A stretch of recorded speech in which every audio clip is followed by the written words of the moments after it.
오늘은 지난주하고 조금 다른 이야기를 하겠습니다. 지난주에는 이제 우리가 외형적으로 경주가 어떻게 변해갔는가라고 하는 이야기들을 좀 해왔고, 그 출발점이 구미의 아도화상이라고 하는 인물이 처음 신라에 들어오면서 여기서 시작한 불교가 경주라고 하는 전체 지역을 바꿔놨다라고 하는 이야기를 중심으로 했는데, 그런 외형적 변화를 가져오려면 사실은 머릿속에 생각이 바뀌어야 돼요.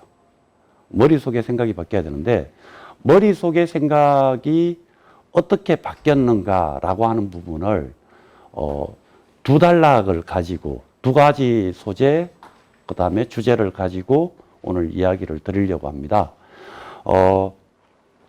이야기를 먼저 드리기 전에 약간 우스갯소리를 하면, 제가 사실은 불교학을 공부하다 보니까 절에 가서 자주 강의를 해요.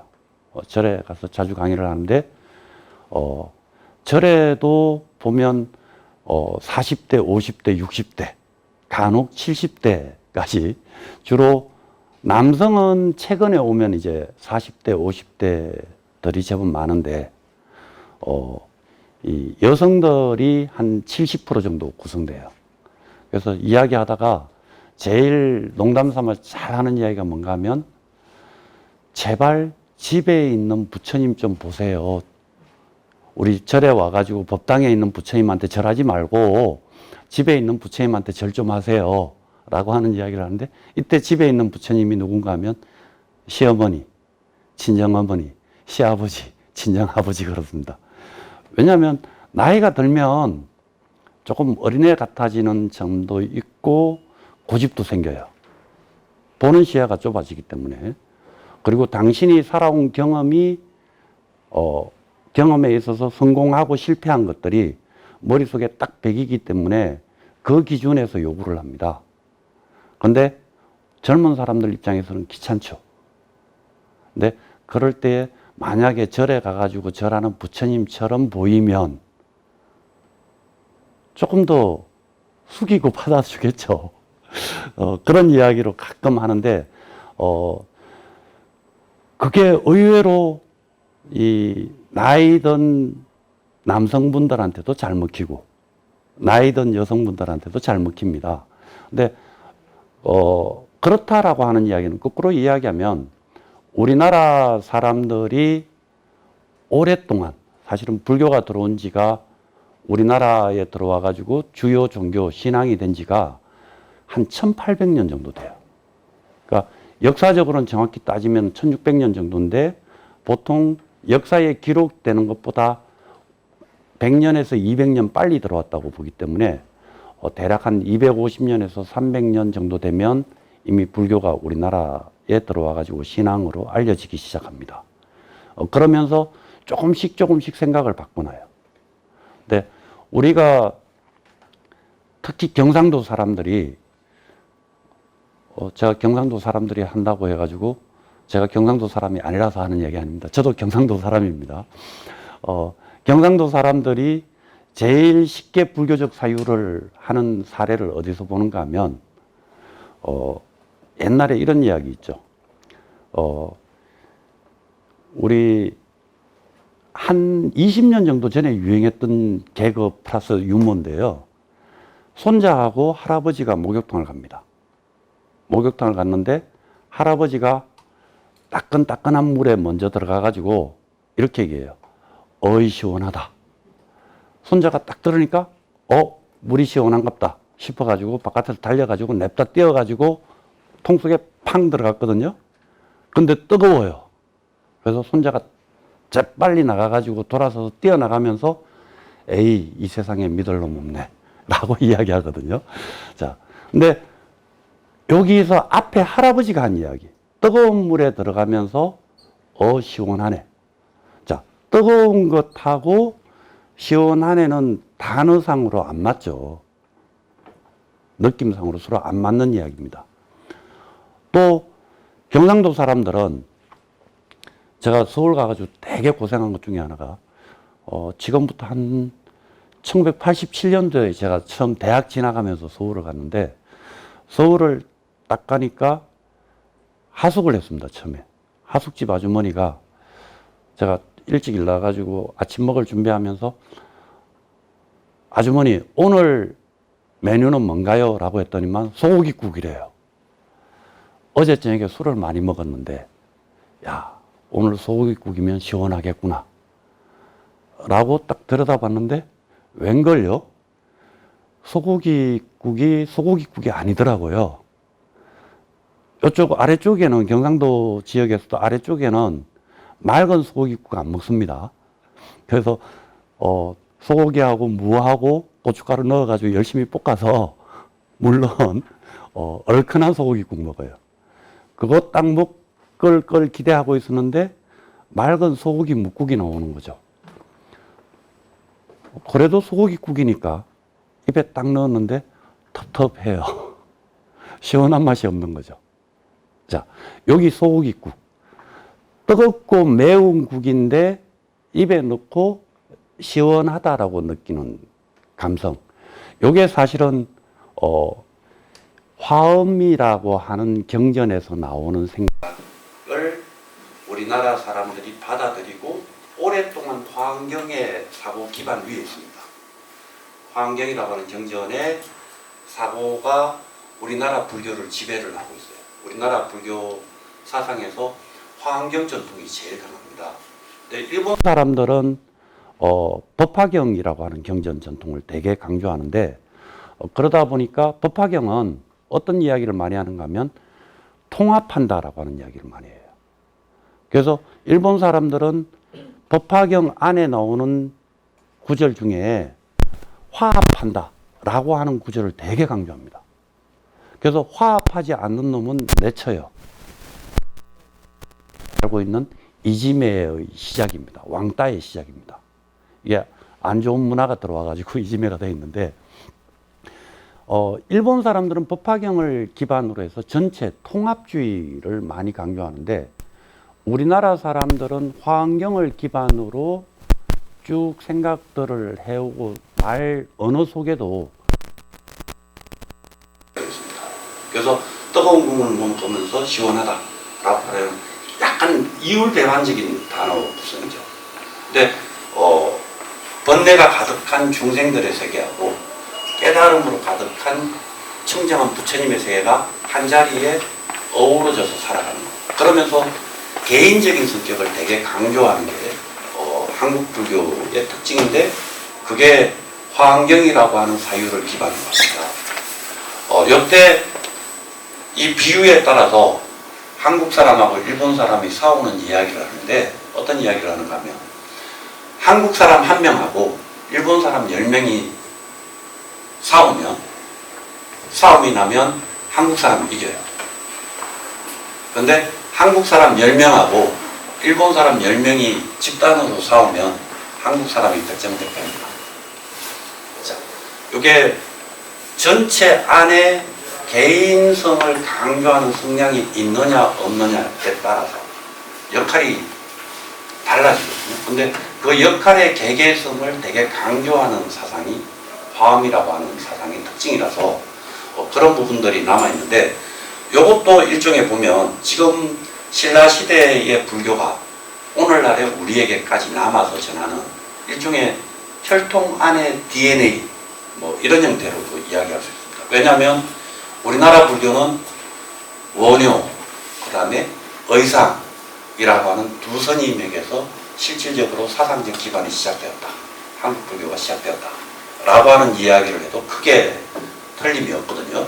그래서 그런 기반이 갖춰질 때까지 신라는 두 차례의 변동을 가지게 되는데, 그 첫 번째의 내용이 신라가 국가불교로서 불교를 받아들이는 과정. 예를 들면 지금은 스님들이나 목사님들이나 신부님들이 각 종교의 성직자 혹은 수행자일 뿐이죠. 그런데 고대 시대나 중세 시대 또는 근대 이전 시대, 산업화 이전 시대에는 신부님이나 목사님이나 스님이 실질적으로 국가의 관리이기도 합니다. 예를 들면 고려 같은 경우는 스님들이 그냥 다 스님인 게 아니라 스님들 중에서 시험을 쳐요. 과거 시험을 칩니다. 과거 시험을 쳐가지고 합격하면 죽을 때까지 국가에서 월급을 지급해요. 국가에서 월급을 지급합니다. 그러다가 고려시대에는 보통 귀족이나 왕족 중에서 4명의 아들이 있으면 1명 정도는 집안의 가문을 개성하고 나머지 3명은 출가를 하는 게 일반적이었어요. 귀족들이.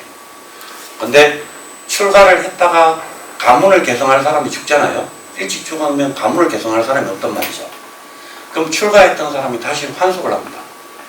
환속을 해가지고 가문을 물려받아요. 근데 가문을 물려받으면 성녀로 벼슬을 살 때 가지고 있던 벼슬에 해당하는 벼슬을 이 환속하고 난 뒤에도 그대로 줍니다. 그 월급을 지급해요. 그러니까 대단히 스님들로 보면 복지제도가 좋았다라고 하는 이야기를 할 수 있는데, 사실은 국가 통치 일정 부분 기여를 하기 때문에 라고 하는 의미가 있습니다. 이런 제도의 일부가 조선시대에도 남아 있었어요. 조선시대에도 남아 있어 가지고 임진왜란 때 성군을 관리했던 서산대사 휴정이라든가 사명대사 유정선임 같은 경우 실제로 이제 성교 양종 판사 뭐 이런 계급을 가지고 있었는데, 벼슬을 가지고 있었는데, 이분들은 실제 관료들하고 똑같은 벼슬과 연봉을 받았습니다. 조선시대에도. 자, 그러니까 불교를 억압했던 시대에도 벼슬을 받는. 근데 이런 게 어디에서 시작됐는가 하면 중국에서 불교가 처음 들어왔을 때 불교를 받아들인 사람들이 중국 한족이라고 하는 사람들이 아니에요. 한족이라고 하는 사람들이 아니고 서쪽과 북쪽에서 내려와 가지고 중국을 점령한 오랑캐들이었어요. 중국 사람들 입장에서 하면. 그러니까 오랑캐들이 중국을 점령했는데 북쪽 양자강을 기준으로 해가지고 북쪽을 점령하고 나니까 북쪽에서 지식을 가지고 있어서 관료 노릇을 할 수 있는 사람들이 전부 남쪽으로 도망가 버려요. 그 북쪽에 민중을 통제할 수 있는 관리가 없는 거죠. 근데 관리는 글을 알아야 됩니다. 글을 알아야 되는데 오랑캐 안에서 둘러보니까 말 타고 무기를 쏘고 전쟁은 잘하는데 문서 정리를 할 사람이 없어요. 근데 문서 정리를 누구한테 시켜야 될까라고 둘러봤더니만 그때 한참 중국으로 들어오는 성녀들이 있는 거예요. 근데 성녀들은 중국에 와가지고 불교를 전파하려고 하는 입장에 있으니까 중국의 한문을 배웁니다. 거기다가 서쪽과 북쪽의 오랑캐 땅을 건너서 오니까 오랑캐 말도 알고 있어요.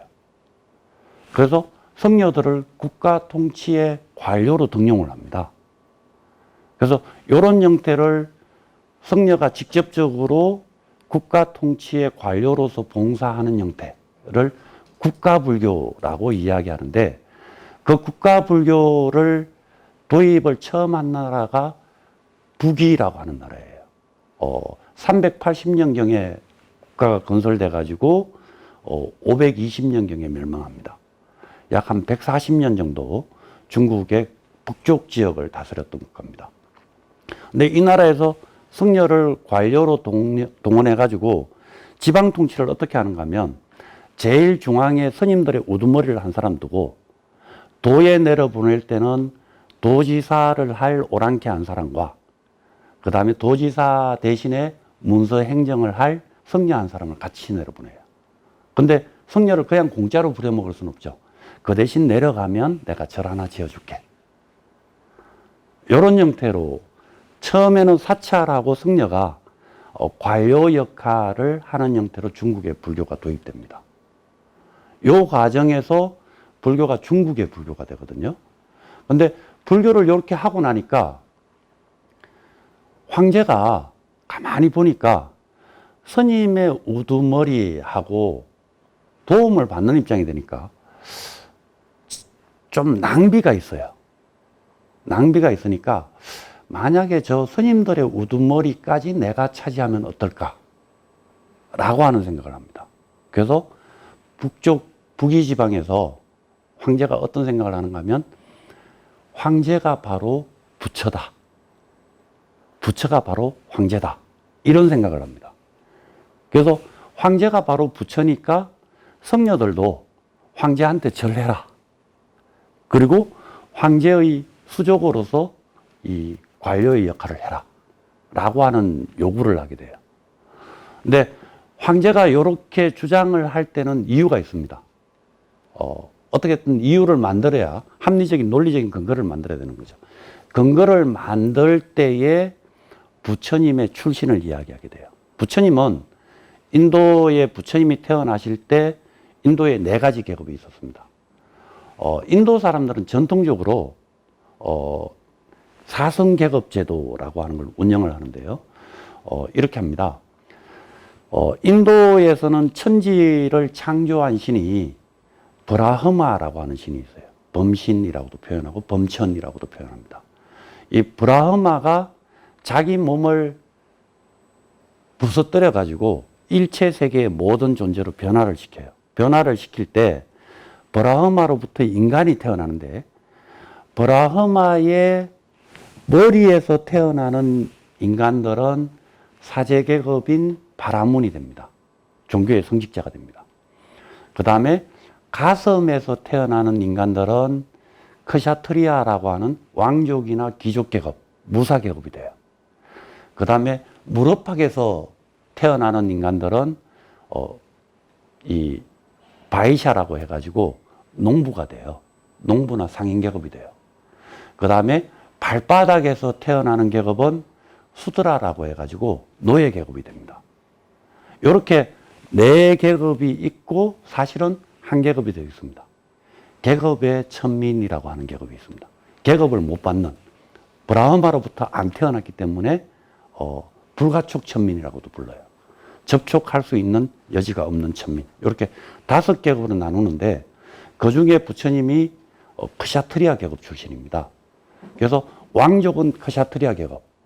그래서 중국의 황제는 왕족이니까 나도 크샤트리아 계급. 부처님하고 같은 계급이니까 내가 부처님의 후예다. 라고 하는 논리를 중국 황제들이 개발을 하게 됩니다. 그런 내용을 배경으로 해서 불교가 이미 그런 내용들이 성립되었을 때 우리나라에 본격적으로 전해지고 특히 신라불교의 기반을 만들게 됩니다. 그걸 염두에 두고 그림을 좀 보겠습니다. 자, 이건 제가 간단하게 소개해드리는 부처님의 일택입니다. 여기 누워있는 여성이 부처님의 어머니예요. 부처님의 어머니인데 어느 날 졸려서 잠깐 누웠는데 꿈을 꿉니다. 꿈에 하늘에서 하얀 코끼리가 내려와 가지고 뱃속에 들어와서 안기는 꿈을 꿔요. 이게 이제 부처님이 잉태된 그런 꿈입니다. 그 다음에 요건 태어난 부처님이 성장해 가지고 출가할 때의 그림입니다. 보시면 말을 타고 출가를 하는데 여기 신들이 말에 내 발굽을 받치고 있어요. 왜냐하면 궁궐에서 몰래 탈출하거든요. 궁궐에서 몰래 탈출하는데 말발굽 소리가 나면 궁궐이 다 깨가지고 출가를 못하게 막게 되잖아요. 그래서 신들이 소리 나지 말라고 사천왕이 살짝 말발굽을 들어 올려가지고 하늘로 띄워서 넘기는 그런 장면에 속합니다. 출가해가지고 고행을 하죠. 깨달음을 얻기 직전에 아무것도 안 먹고 금욕주의 수행을 하기 때문에 몸을 괴롭히는 수행을 합니다. 몸을 괴롭히는 수행을 해가지고 실제 요 그림은 요 상은 어디에 있는가 하면 파키스탄의 라호르라고 하는 박물관에 있는데 제가 이 상을 무지 좋아해가지고 여러 번 가가지고 이 근처만 가면 일부러 들러서 봅니다. 근데 여기 배 부분 있잖아요. 배 부분하고 등 부분하고 요만큼 간격 가지고 있습니다. 한 1.5cm 정도 돼요. 그러니까 안 먹어서 굶어서 아래 배가죽하고 등가죽이 붙어 있다. 라고 하는 표현을 할 정도에. 그래서 이 고행을 한 끝에 고행을 하는 거는 깨달음을 얻는 방식이 아니다 라고 포기하고 죽을 얻어먹어요. 죽을 얻어먹고 난 뒤에 얼마 안 돼서 깨달음을 얻습니다. 깨달음을 얻고 난 뒤에 요게 이제 깨달음을 얻은 장면이고요. 보리수 아래서. 그 다음에 요게 처음 이제 당신이 깨달은 내용을 가지고 제자들한테 설법하는 장면입니다.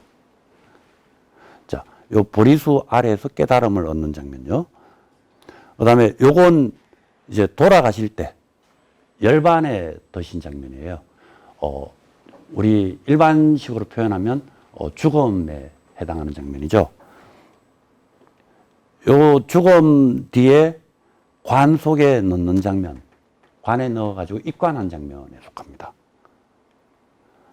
그 다음에 요건 관 안에 들어가 있는데 부처님의 제자 중에 제일 큰 제자가 좀 멀리 있었어요. 돌아가실 때. 멀리 있다가 부처님이 돌아가신다라고 하는 소식을 듣고 멀리서 쫓아옵니다. 근데 쫓아오고 나니까 이미 돌아가셨어요.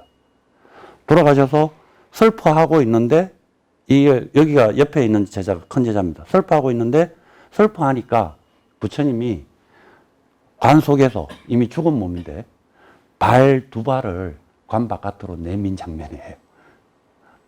네 아직 마저 보여주고 가려고 아직 덜 죽었다 라고 표현하는 장면에 속합니다. 요건 부처님 돌아가시고 난 뒤에 부처님의 몸을 화장을 해요. 우리나라 불교에서는 이제 답이라고 그러는데 화장을 하고 난 뒤에 그 당시에 가장 강력한 이 국가들의 대표자 왕들이 와가지고 성인의 유골을 보관을 하면 복을 받는다라고 하는 인도 전래 풍습이 있어서 유골을 분배를 요구를 합니다. 유골을 요구해가지고 유골을 8등분했어요. 8등분 해가지고 각자 나눠 가가지고 무덤을 쓴 겁니다. 그러니까 우리는 이걸 이제 탑이라고 불러요. 탑이라고 부르는데 원래는 무덤입니다. 무덤을 이렇게 둥글게 밥그릇을 엎은 모양으로 만들게 됩니다. 요 앞에 탑이 하나 있죠. 요 탑의 꼭대기에 앉아 있는 게 사자입니다. 사실은 요거는 되게 단순한 거고요.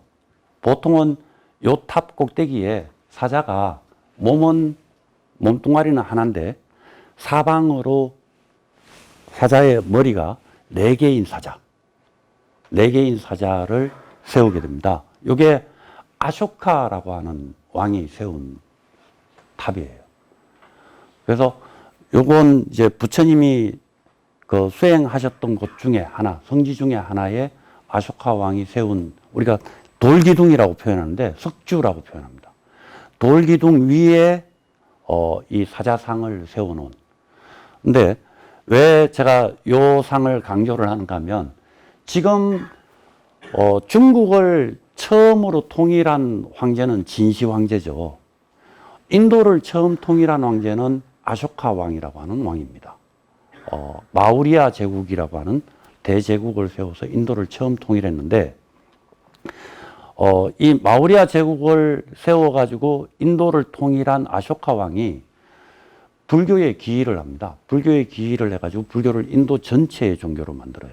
인도 전체의 종교로 만드는데 그 과정에서 아쇼카 왕이 불교를 보호하니까 불교 안에서 어떤 생각이 일어나는가 하면 아쇼카 왕처럼 부처님의 가르침을 보호하고 부처님의 가르침을 전 세계에 전파하는 왕은 세상의 평화를 가져오는 왕이다 라고 하는 의식을 불교도들이 만들어내기 시작합니다. 그래서 그 이름을 전륜성왕이라고 붙이고 있습니다. 차크라바르틴이라고 하는 전륜성왕이라고 하는 개념인데 이 전륜성왕이 정복에 의해서 칼과 무력에 의해서 세계를 정복하고 통일하는 왕이 아니라 평화와 부처님의 가르침에 의해서 세계가 조화롭게 어우러져서 살게 만드는 왕, 이상적인 통치자, 이런 개념이 있어요. 이 개념에 따라서 아쇼카 왕이 전륜성왕이야.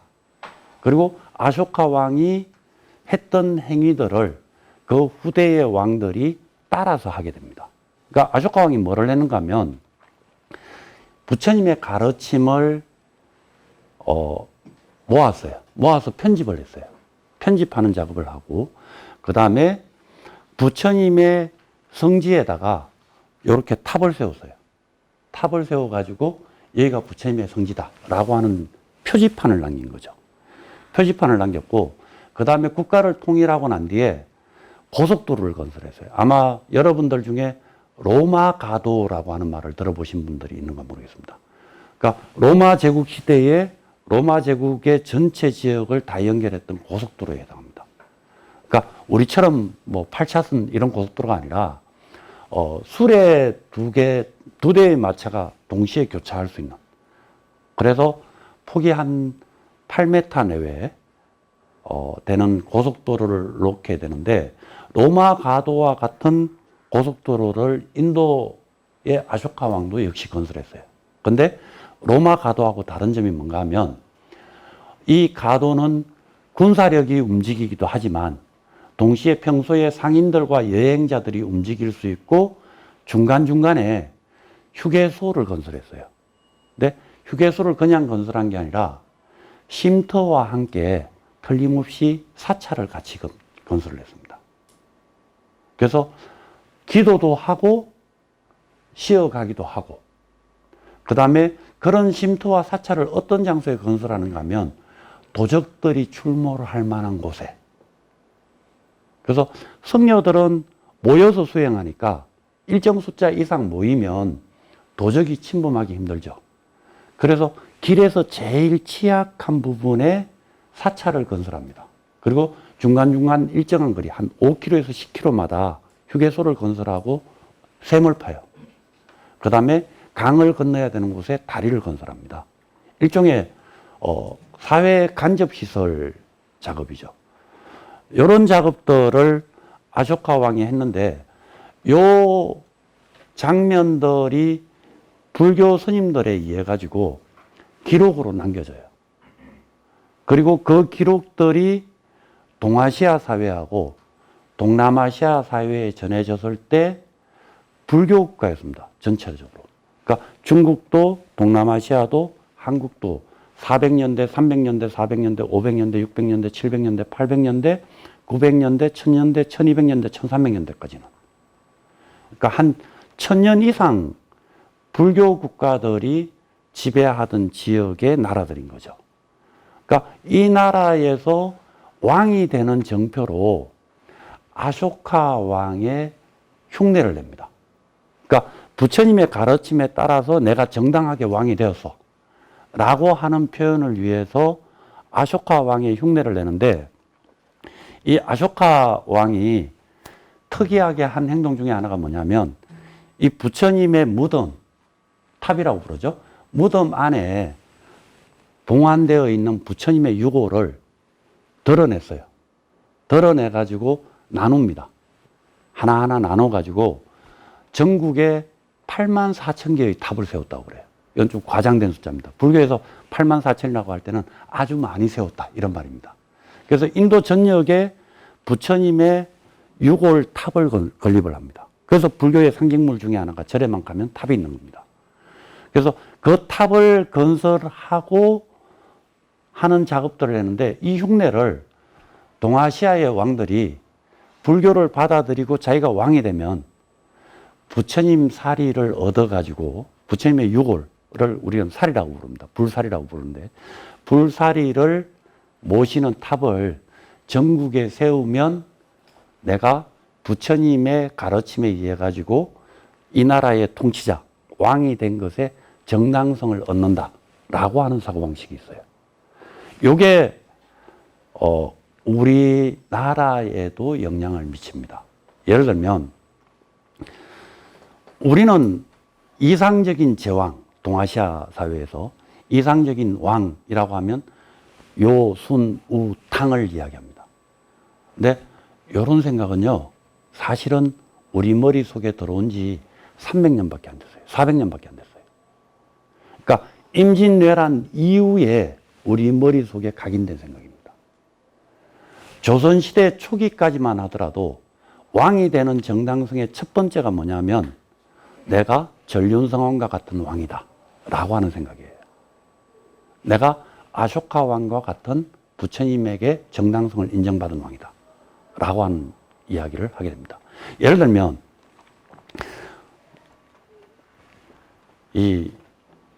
이런 인식이 기본적으로 들어가 있다 보니까 우리나라에서 이 아쇼카 왕을 흉내를 낸 첫 번째 왕이 법흥왕이라고 하는 왕입니다.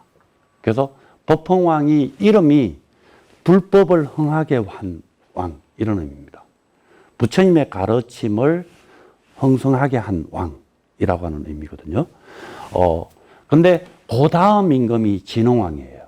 근데 법흥왕은 뭐를 못했는가 하면 왕은 되고 불교를 국가 통치 체제에는 받아들였는데 뭐를 못했는가 하면 땅을 못 넓혔어요. 땅을 넓히지는 못했습니다. 근데 그 다음 왕이 진흥왕이에요. 근데 진흥왕은 부처님의 가르침을 진흥했다. 이름은 유사하죠, 의미가. 그런데 땅을 넓혔어요. 잘 아시는 것처럼 한강 유역을 점령을 했고, 저쪽 한경도 남쪽 지역까지 고구려 땅을 치고 들어가 가지고 자기 땅으로 넣었고, 그 다음에 경상남도에 저쪽 창녕 지방까지 넘어가 가지고 땅을 넓혔습니다. 가야까지 다 통합을 했죠. 그래서 각 지역에 땅을 넓힌 지역마다 방문해 가지고 땅을 넓힌 기념비를 세웠습니다. 진흥왕 순수비라고 하는 비를 세우죠. 그래서 이 진흥왕이 순수비를 세워놓고 보니까 내가 이만큼 했으면 이 나라의 기틀을 마련한 왕으로서 정당성을 인정받을 만하잖아? 라고 하는 생각을 하게 돼요. 그래서 나라를 키웠으니까 왕궁을 새로 짓겠다라고 하는 생각을 하게 되죠. 그 왕궁을 처음 짓게 되는 땅이 황룡사라고 하는, 지금은 터만 남아 있습니다. 황룡사 터가 대략 5만 평 정도 돼요. 상상할 수 없는 아주 넓은 터입니다. 근데 본래는 궁궐터로 지었기 때문에 그렇게 넓은 터를 지어서 짓게 되는 겁니다. 근데 짓다가 이걸 절로 바꿔요.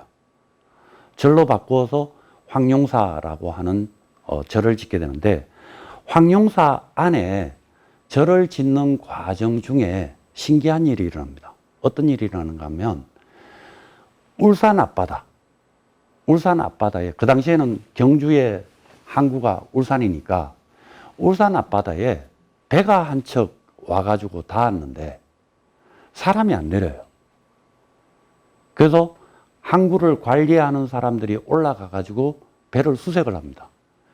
수색을 해봤더니만 조그만 불상 하나 하고, 조그만 불상 한 분과 보살상 두 분하고 아주 많은 양의 황금과 구리가 배 안에 실려 있어요.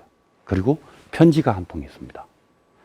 그래서 편지를 꺼내 봤더니만 그 편지 안에 어떤 내용이 써 있는가 하면, 나는 아쇼카 왕인데 아들과 함께 석가모니 부처님의 형상을 만들어서 불상을 모시려고 시도를 여러 번 했다.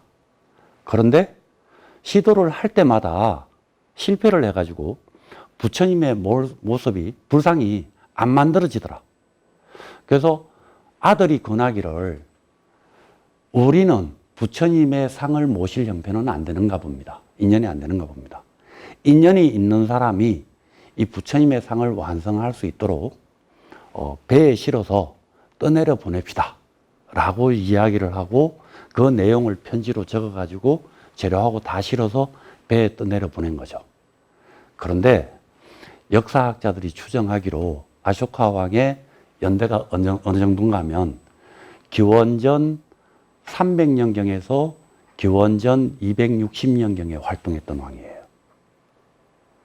그런데 신라 진흥왕의 시대는 560년대, 70년대입니다. 그러니까 560년 플러스 270년 정도 더하면 약 900년 정도 되죠. 850년 정도 됩니다. 850년 전에 떠내려 보낸 배가 세상을 돌고 돌아가지고 진흥왕이 황룡사를 지으려고 하는데 황룡사 짓는 불상 재료로 온 거죠.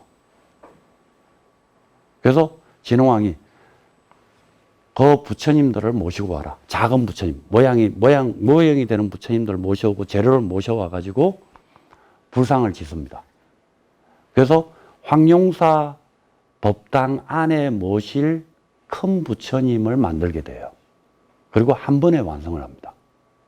자, 요게 황룡사 장육존이라고 하는 불상이 만들어진 전설에 속합니다. 근데 실제로 그럴 리가 없죠. 실제로 그럴 리가 없습니다. 아무도 안 믿습니다. 그런데도 먹혔어요. 왜 먹혔느냐?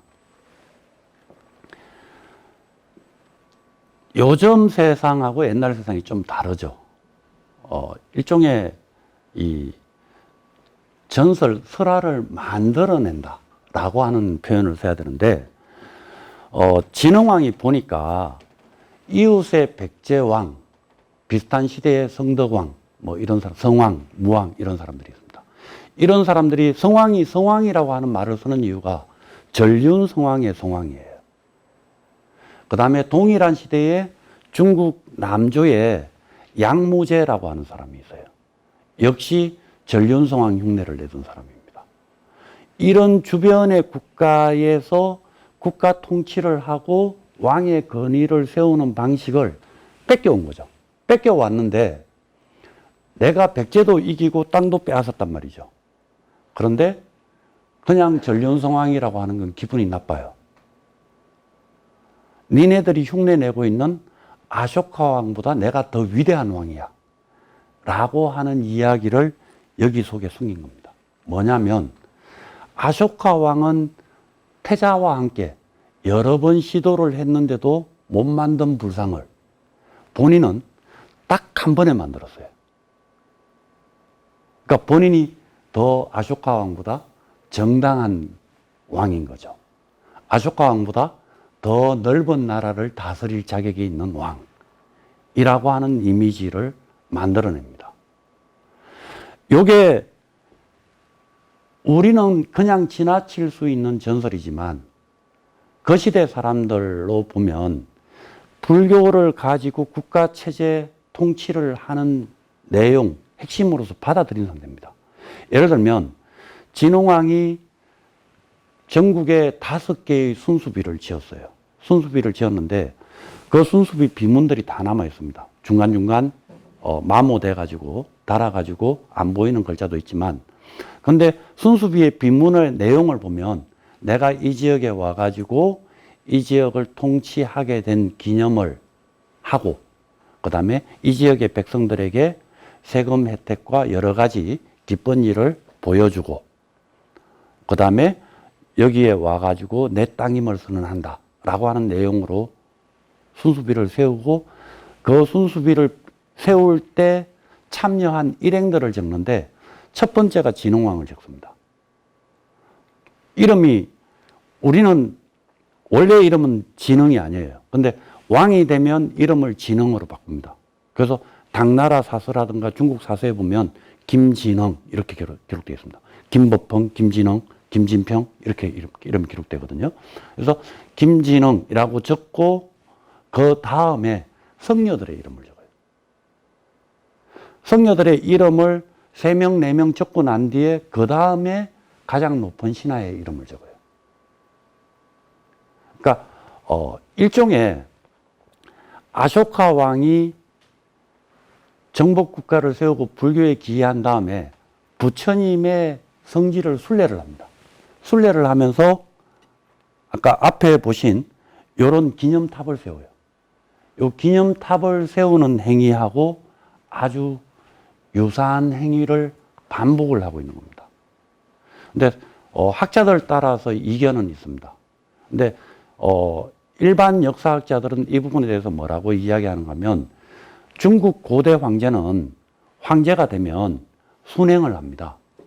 순행을 해가지고 각 지방을 순시를 하거나 또는 복례산에 가가지고 황제가 된 것을 증명하는 제사를 하늘에 올려요. 그 과정에서 비석을 세웁니다. 그래서 이건 중국 풍습을 받아들인 거다라고 주장하는 역사학자들도 있습니다. 근데 중국 풍습은 아닙니다. 왜냐하면 불교 풍습입니다. 왜냐하면 기본적으로 역사학자들이 착각하는 것 중에 하나가 신라 사람들이 한문을 불교가 들어오기 전부터 썼다고 착각해요. 아닙니다. 한자만 썼습니다. 근데 한자를 신라식으로 썼습니다. 근데 불교가 들어와 가지고 불교국가 체제가 되고 난 뒤에 첫 번째 세워지는 비석들이 진흥왕 순수비인데 진흥왕 순수비는 온전하게 한문이에요. 이 안에 문장을 쓰는 사람들이 승려들이에요. 그래서 불교가 퍼져나가면서 신라 사람들은 본격적으로 한문을 쓰기 시작합니다. 자, 그래서 불교 풍습에 의해서 흉내내기를 한 겁니다. 아쇼카왕 흉내내기. 자, 요거하고 비슷한 시대가 다음 내용을 또 보시면 요게 진흥왕이 황룡사라고 하는 절을 세우고 시간이 황룡사라는 절을 세운 게 570년대예요. 그리고 장육존이라고 하는 부처님을 세우게 되는데 그로부터 643년이니까 약 70년 정도 지나고 난 뒤에 황룡사 안에 탑을 세우게 돼요. 탑을 세우게 되는데 그 탑을 세우는 주역이 선덕여왕하고 자장이라고 하는 스님입니다. 근데 자장 스님이 중국 오대산에 갔을 때 문수보살을 만나가지고 전해 듣는 이야기에 이렇게 전합니다. 너희 나라의 왕은, 다른 말로 하면 신라의 왕은 천축의 찰리종의 왕족이다. 그러니까 크샤트리아족이다. 천축의 찰리종이라고 하는 대표는 인도 안에서는 크샤트리아가 무지 많습니다. 근데 예를 들면 제가 인도 친구들이 제법 많은데 한 20명 정도가 왔다 갔다 해요. 편지가 왔다 갔다 합니다. 이메일을 왔다 갔다 하는데 그 중에 7명이 성을 라자라고 씁니다. 라자라고 하는 말이 왕이라고 하는 말이거든요. 그래서 우리나라 사람들이 근현대 시대 지나면서 갑자기 상놈에서 양반이 된 것과 마찬가지로 인도 사람들도 라자라고 하는 성을 되게 많이 써요. 그래서 라자는 자기 근본 출신 계급이 왕족이다 라고 하는 의미거든요. 그런데 중국이나 한국으로 오면 인도의 크샤트리아, 찰리종이라고 하는 것은 부처님이 대표예요. 그래서 너희 나라의 왕족이 천축의 찰리종, 크샤트리아라고 하는 이야기는 부처님과 같은 종족이다. 부처님과 같은 이 계급이고 같은 가문 사람이다. 이런 의미가 됩니다.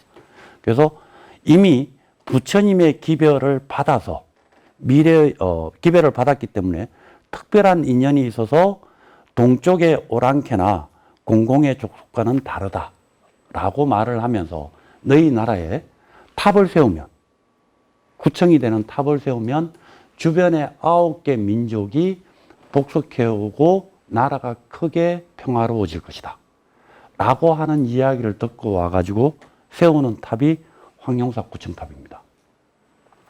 이게 지난 시간에도 잠깐 말씀드렸지만 81m, 요즘 아파트 높이로 27층 높이로 짓게 됩니다. 그 당시에 세계에서 두 번째로 높은 건물입니다. 자, 이 얘기는 잘 납득 안 가시죠? 왜 두 번째로 높은 건물인가 하면 지을 때는 첫 번째로 높은 건물이었어요. 근데 역사적으로 보면 두 번째로 높은 건물로 지었습니다. 470년대에 중국 낙양에 북이시대 때 탑을 지었는데 10층짜리 탑을 세웠어요. 목탑을 세웠는데, 목조 건물로 탑을 세웠는데 높이가 110m 정도 됐다고 그럽니다. 근데 전쟁 와중에 불타서 사라져요. 그 다음에 지은 동아시아의 제일 높은 건물이 이 황룡사 구청탑입니다. 645년에 지었어요. 81m로 지었어요. 근데 이 81m로 지은 탑을 보고 중국의 척천무가 기분이 나빠서 이웃의 조그만 나라가 아무리 신라라고 하더라도 이웃의 조그만 나라가 감히 우리나라보다 더 높은 건물을 짓느냐 이렇게 해가지고 척천무가 탑을 세워요. 탑을 세우는데 척천무가 좀 바람기가 많았습니다. 밑에 애인이 좀 많았어요. 근데 애인 중에 내관인 애인이 이 탑 건축에 책임을 맡았어요. 근데 척천무가 황제로 있을 때 탑을 짓는 거거든요. 탑을 지을 때 몰래 돈을 빼먹었어요. 빼먹어가지고 완성됐다고 기념식을 하려고 하는데 탑이 무너졌어요. 그래서 지금 제가 내관이라고 하니까 이 내시를 생각하시면 안 됩니다. 내관 내시는 원래 궁궐 안에서 근무하는 남자 관료를 내관이라고 부릅니다. 우리가 흔히 조선시대의 내관, 내시라고 생각하는 것은 성기능을 없앤 거죠. 그거는 황관이라고 부릅니다. 그래서 내관은 정상적인 사람입니다. 자, 그래가지고 이 내관이 빼먹고 난 뒤에 다시 발권해가지고 지었는데 법문사에 10층짜리 탑을 지었어요. 그 탑이 동아시아에서 제일 높은 탑이었습니다. 근데 그것도 나중에 1200년대 정도 되면 무너집니다. 근데 이 탑은 1245년까지 몽골군이 쳐들어와가지고 불태울 때까지 계속해서 유지했던 탑입니다. 근데 이 탑보다 더 중요한 게 너희 나라의 왕족은 천축의 찰리종, 부처님과 같은 가족이다. 부처님과 같은 혈통이다. 라고 강조하는 거예요. 자, 요 개념에서 신라 사람들은 무슨 개념을 가졌는가 하면 여러분들 아마 초중고등학교 국사책에서 골품제라고 하는 말을 들어보셨을 겁니다. 성골, 진골, 육두품이라고 하는 이야기를 들어보셨을 텐데 사실은 역사학자들은 이렇게 얘기합니다. 성골은 부모가 다 왕족인 사람, 진골은 부모 중에 한쪽이 왕족인 사람, 육두품은 높은 귀족. 근데 이거 틀린 말입니다. 무슨 얘기냐면 처음에는 성골만 있었어요. 처음에는 성골만 있었어요. 그러니까 도평왕대부터 해가지고 선덕여왕까지, 선덕여왕 다음에 왕인 진덕여왕까지가 성골입니다. 근데 이 성골이 어떤 개념의 성골이냐면 부처님과 혈통이 같기 때문에 성스러운 골통이다. 골수가 같다라고 하는 얘기예요. 그 다음에 전륜성왕과 혈통이 같기 때문에 성스러운 혈통이다. 라고 하는 개념의 성골입니다. 그래서 왕들이 전부 다 불교식 이름을 사용해요. 법흥왕부터 해가지고 진덕여왕까지. 근데 진덕여왕 다음에 성골이 끊어지죠. 성골이 끊어지고 왕이 되는 태종무열왕부터 진골이라고 불러요. 근데 역사학자들이 생각하는 것처럼 성골은 양쪽 다 부모가 왕족이어서 성스러운 혈통이고 진골은 한쪽만 부모가 왕족이어서 성스러움이 덜해서 라고 이야기한다면 왕의 권위가 약해지죠. 근데 김춘추는 그 아들인 문무왕이 아버지를 태종이라고 묘호를 올린단 말이죠. 동아시아 역사에서 태종이라고 하는 이름이 붙은 왕들은 그 국가 전체의 깃털을 잡는 혈통이에요. 첫 번째 혈통입니다. 조선의 이방원, 고려 같은 경우는 태종이라고 하는 묘호를 사용하지 않았습니다. 당나라의 태종 이세민, 그 다음에 명나라의 주원장 다음에 오는 주체, 전부 다 태종입니다. 자, 요 개념을 가지고 보시면, 내가 더 위대한 왕이라고 하는 개념이에요. 그런데 진골을 한 계급 낮은 의미로 아닙니다. 우리가 진짜 백이 성골이야 라고 하는 명칭으로 진골이라고 쓰는 겁니다. 그러니까 성골, 진골은 무슨 의미냐면 부처님의 혈통과 전륜성왕, 아쇼카 왕의 혈통을 우리가 동시에 받고 있기 때문에 불교 국가에서는 우리가 가장 성스럽고 고귀한 혈통이어서 너희들을 다스릴 권한과 자격이 마땅히 있는 사람들이야 라고 하는 이야기를 하는 의미로서 사용된 언어입니다. 그래서 성골, 진골 한 시대에 동시에 사용되지 않고 성골이 먼저 사용되었다가 진골이 성골을 대체해서 왕이 되었을 때 사용되는 겁니다. 우리 너무 오래 지나가지고 그 역사를 자세히 구분 못해서 생기는 문제죠. 자, 제가 5분만 더 하고 쉬겠습니다. 지금 요거는 수나라, 그러니까 중국이 남북조라고 하는 혼란기를 겪고 난 뒤에 중국을 첫 번째로 통일하는 나라가 수나라입니다. 수나라가 황제가 두 사람이에요. 한 사람은 문제, 한 사람은 문제의 아들인 수양제. 자, 양제가 고구려를 공격했다가 말아먹는 사람이죠. 자, 수문제가 황제가 되고 난 뒤에, 전국에 황제가 되고 나니까, 어떤 스님이 와가지고, 제가 어젯밤에 꿈을 꿨는데, 보살님 한 분이 꿈에 나타나가지고, 부처님의 사리를 4개를 저한테 건네줬습니다. 근데 일어나 보니까 실제로 앞에 있더라고요. 그래서 제가 황제께 갖다 바치려고 들고 왔습니다. 라고 하는 이야기를 하면서 갖다 바칩니다. 근데 딱 받아놓고, 흔쾌하게 받아놓고, 궁궐 어전 회의하는데 딱 놔뒀는데, 잠자고 일어나가 보면 하룻밤에 2배씩 늘어나는 거예요. 그래가지고 이게 늘어나다가 1080개가 됐어요. 1080개가 된 사리를 전국에 하나씩 나눠줍니다. 나눠주고 전국에 사리탑을 하나씩 세워요. 사리탑을 세워놓고 법회를 하는데 백성들, 각 지역 사람들을 모아놓고 법회를 할 때 사신단의 주장이 되는 성녀들이 한 발언문입니다. 자, 보살계 불제자 황제 아무개가 부처님과 부처님의 가르침과 불교의 성인들에게 상가 고합니다. 제자가 창생의 임금이 되었으니 일체의 서민과 더불어 깨달음의 도를 이룰 것을 생각하고 지금 사리를 여러 주에 나누어서 탑을 세웠습니다. 제가 이 부처님의 가르침에 따라서 백성들을 잘 통치할 것이니까 부처님께서 꾸보 살피셔서 뭐 이런 내용입니다. 뭔 얘기냐면 황제가 되고 난 뒤에 내가 너희들을 어떻게 통치할 거다라고 하는 일종의 포고령이에요.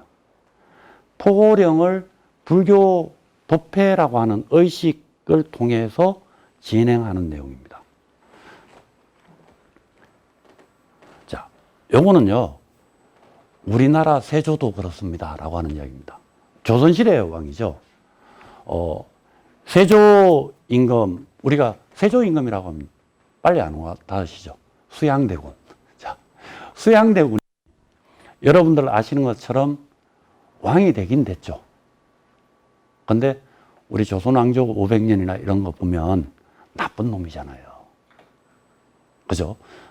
조카가 힘없다고 조카를 제껴내고 본인이 왕이 된 사람에 속하지 않습니까? 물론 본인으로 봐서는 정당성이 있죠. 조선은 처음부터 정도전이라고 하는 신하에 의해서 설계된 신하들의 국가입니다.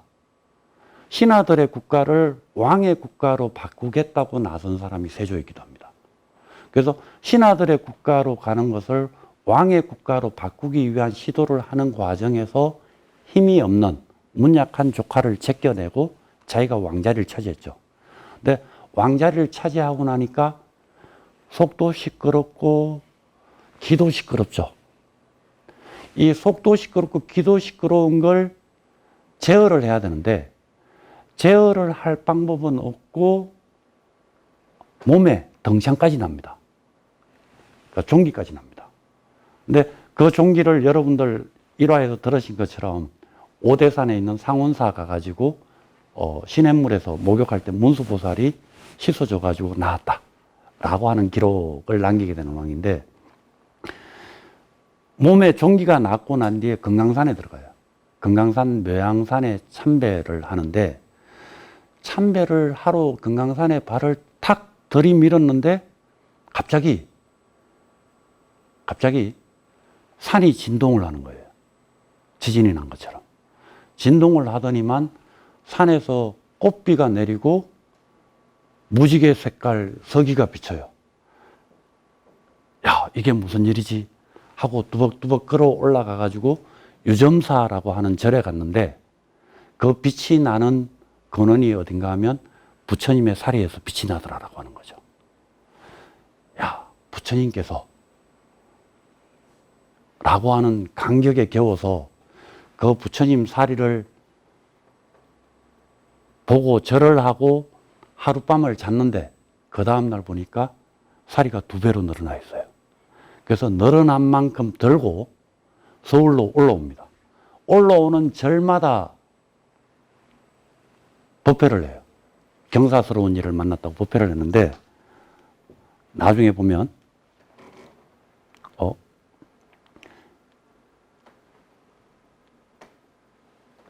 여기 보시면 전부 7,817개의 사리가 되었습니다. 라고 하는 기록이 나와요. 요게 사실은 편지글입니다.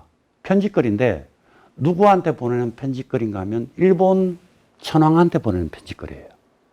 야, 내가 금강산 가가지고 부처님을 뵀는데 사리가 이렇게 늘어나는 영험이 있었어. 그래서 들고 올라오면서 만나는 절마다 기도를 하고 법회를 했더니만 처음에 4가밖에 안 됐는데 7,780가나 됐네? 야, 이게 내가 온 세계를 통치할 증거야. 이 증거품들을 내가 잘 모시고 절을 지으려고 하니까 니도 돈 좀 내. 라고 하는 편지를 보냈어요. 근데 요 편지 보낸 애가 세조대왕이 죽기 직전의 해입니다. 근데 편지를 보내고 흥천사라고 하는 절을 지었어요. 절을 짓고 그 안에 사리각이라고 하는 정각을 만들었습니다. 그래 놓고 답변이 오기를 기다리고 있다가 죽었어요. 죽었는데 그 다음 아들이 성종이죠. 성종 첫 해에 일본 천황이 진짜 금을 보냅니다. 그렇군요. 훌륭하십니다. 저도 잘 복속하고 떠받들겠습니다. 그리고 나도 돈 좀 보태도 될까요? 그리고 복을 좀 나눠 받을래요. 라고 하는 편지를 보내요. 자, 요러한 형태. 그러니까 사리를 나누어서 탑을 세우거나 보관하고 모시는 형태. 왕이 되었는데 사리가 나타난다. 라고 하는 형태는 불교 국가에서는 일종의 정당한 왕의 정명서로 취급이 됩니다.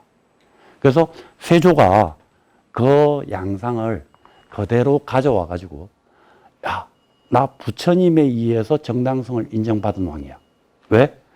유교 신하들이 힘을 쓰는 국가에서 유교 신하들이 협조를 안 해준단 말이죠. 신하들을 보다 훨씬 더 강한 힘을 쓰려고 하니까 협조를 안 해주니까 불교의 힘을 가져와 가지고 내가 진짜 백이 왕이야 라고 하는 강조를 하는 장면입니다. 요게 신라에서 불교를 받아들여서 국가 체제화하고 난 뒤에 조선조 초기까지 국가 통치의 기본적인 사고방식 중에 하나로 운용되는 일종의 통치 이념의 기본 바탕에 속합니다. 고려 왕들은 당연히 이렇게 갔습니다. 조선의 왕들도 초기에는 이렇게 갑니다. 자, 요게 바깥 모습입니다. 국가라고 하는 전체 모습의 생각의 구조입니다. 우리 지금 입장에서 보면 잘 안 맞는 생각이죠. 그런데 그 시대에는 저게 통했습니다. 라고 하는 이야기를 먼저 드려놓고 왕의 이야기들을 주로 했는데 왕권의 정당성이라고 하는 이야기를 했는데 사실은 이게 별로 안 중요할 것 같은데 되게 중요합니다. 왜 중요하냐면 이 세조가 일본 왕한테 외왕한테 보낼 때 조언인 선인을 심어서 좋은 결과를 얻어 가지고 함께 태평하자 라고 하는 제안을 하고 있죠. 그러니까 전륜성왕은 나쁜 짓을 하면 안 돼요. 좋은 일을 해야 돼요.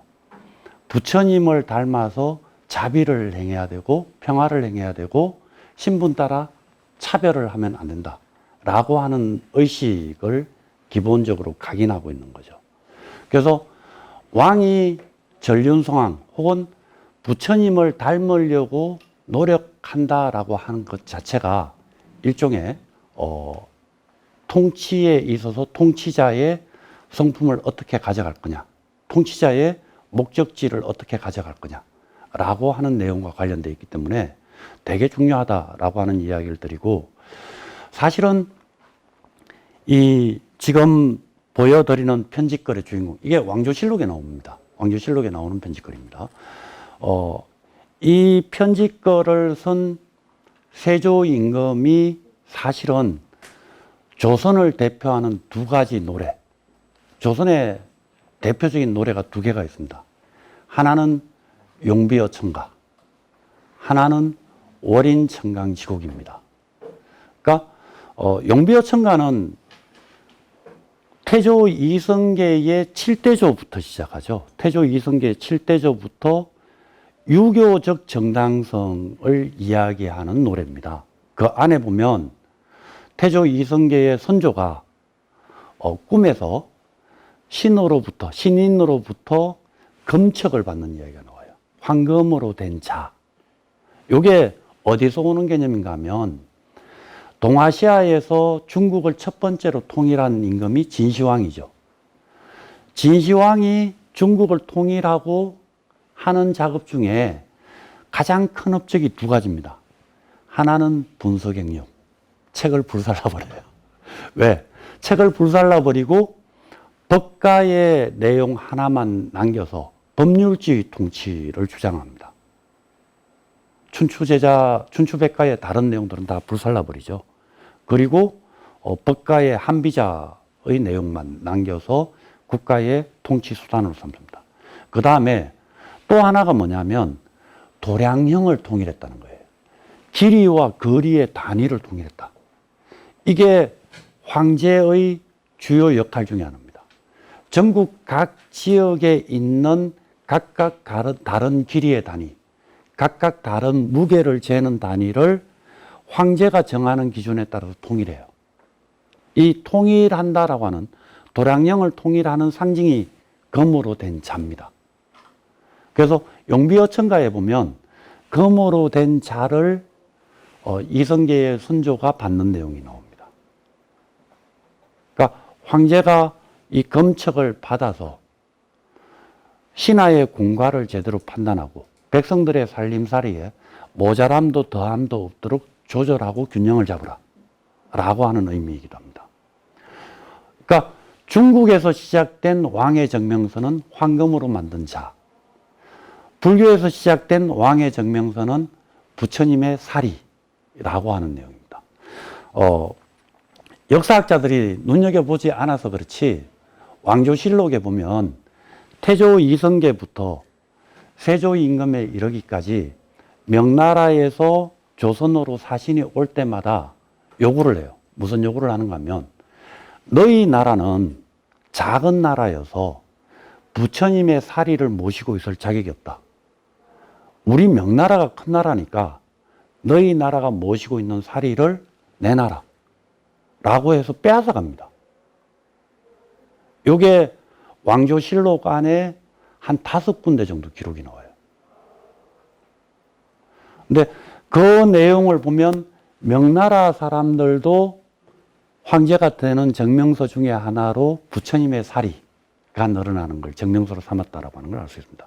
그래서 우리나라나 중국에서 한 1400년대 초반까지는 왕이 되면 새로운 왕조를 세우면 불교적 정당성과 유교적 정당성을 동시에 취득해야만 왕위의 정당성을 가질 수 있었다라고 하는 걸 알 수가 있습니다. 근데 그러한 정당성을 왕들만 주장하는 게 아니라 신하들이나 유교 관료인 신하들이나 불교 승려들도 역시 주장합니다. 왜 주장하느냐? 불교 보호해라. 불교적 가르침에 따라서 나라를 다스려라. 유교 보호해라. 유교적 가르침에 따라서 군자처럼 나라를 다스려라. 이걸 왕들에게 요구하기 위해서. 왕이라고 하는 것은 쉽게 보면 독재 권력이죠.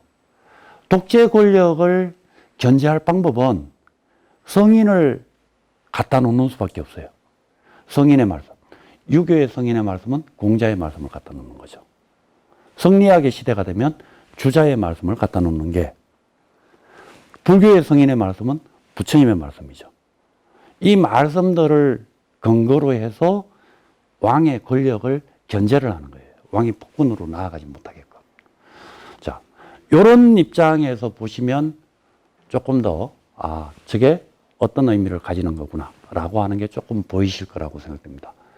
또 하나의 이제 조선 왕조의 정당성을 증명하는 게 월인청강지국이라고 하는 겁니다. 근데 월인청강지국은 부처님의 일대기예요.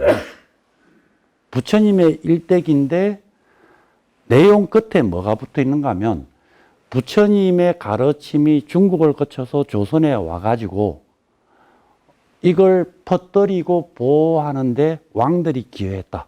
왕비들이 기여했다. 왕자들이 기여했다. 이런 내용들이 나와요. 그래서 그 내용을 통해 가지고 우리가 나라를 지키고 부처님의 가르침에 따라서 이어받은 정당성, 이런 이야기를 하게 되는 겁니다. 그래서 세조가 하는 행위는 전형적인 아쇼카 왕 흉내내기를 하는 겁니다.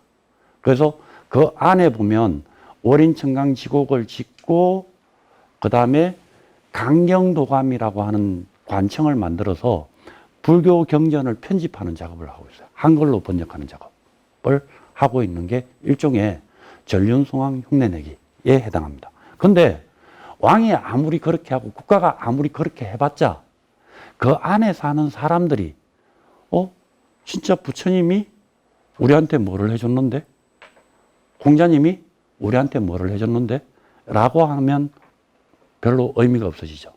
그래서 국가 차원의 문제뿐만 아니라 통치자의 문제뿐만 아니라 우리가 살아가는 소소한 살림살이에도 영향이 미쳐져야 불교가 이래서 좋구나, 유교가 이래서 좋구나 라고 하는 생각이 일어난다라고 하는 거죠. 그 생각을 만드는 방법이 이 원효 스님에게서 나타납니다. 자, 제가 두 개의 초상을 갖다 놨는데 두 분 다 원효 스님이세요.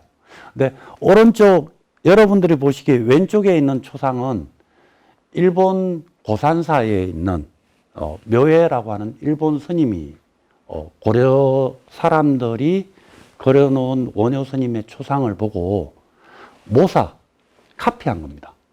카피해서 그려가지고 일본에 오늘날까지 전해지는 원효 스님의 초상이에요. 의상 스님의 초상도 같이 전해집니다. 근데 왼쪽 초상은 여러분들이 보시기에 오른쪽에 있는 초상은 원효 스님이 가장 오랫동안 살았던 분황사라고 하는 절에 모셔져 있는 초상입니다. 근데 이 초상화는 오래된 초상화는 아닙니다. 한 150년 남짓 정도 된 그렇게 오래되지 않은 초상화입니다. 그러니까 아마 이 그림이 더 원효 스님의 실제 모습에 가까울 거라고 생각됩니다. 근데 원효 스님의 그림을 보여드리려고 이야기하는 건 아니고 삼국유사에 보면 원효불기라고 하는 원효 스님의 정기를 설명하는 일현 스님의 이야기가 수록되어 있습니다. 원효불기라고 하는 말은 불자는 안일 불자고 기자는 굴레 기자입니다. 우리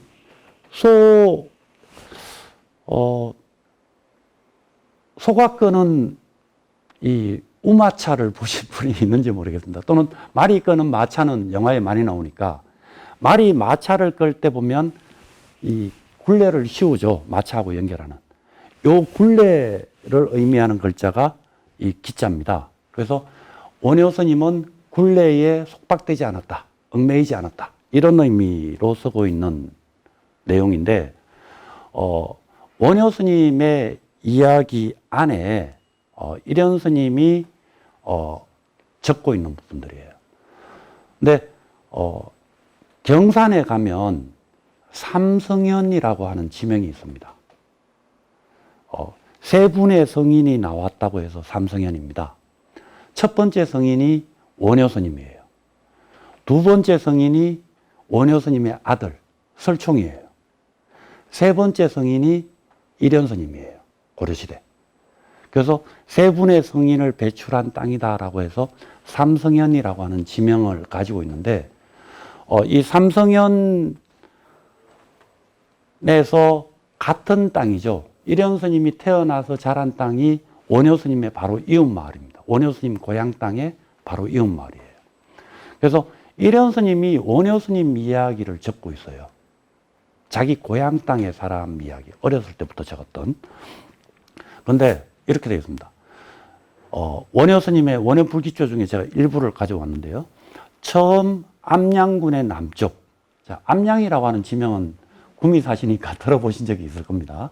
경상 가면 암양면이 아직도 있습니다. 암양군의 남쪽, 불지촌의 북쪽, 밤나무골 사수 밑에서 태어남을 보였다. 자, 시생이라고 하는 글자인데요. 불교에서는 일반적인 인물의 태어남은 탄생 이렇게 표현합니다. 근데 성인의 태어남은 태어남을 보였다 이렇게 표현합니다. 그래서 시생이라고 표현합니다.